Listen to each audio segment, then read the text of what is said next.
Here's an Asian cucumber salad that is as refreshing as it is delicious.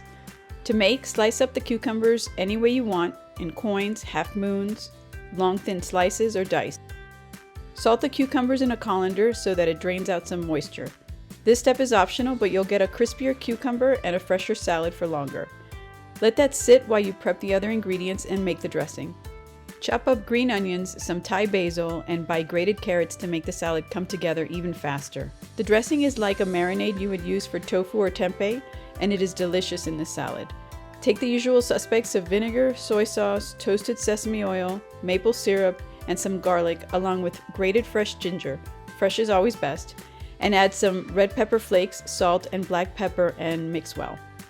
To that, you'll add all the fresh veggies, including the drained cucumbers you rinsed and patted dry. Mix everything together and chill for about 30 minutes before serving. This salad is best enjoyed the same day. For meal prep, keep the dressing separate and add it just before eating. I hope you enjoy this recipe. Visit the site and sign up for the newsletter for more nuts and twigs.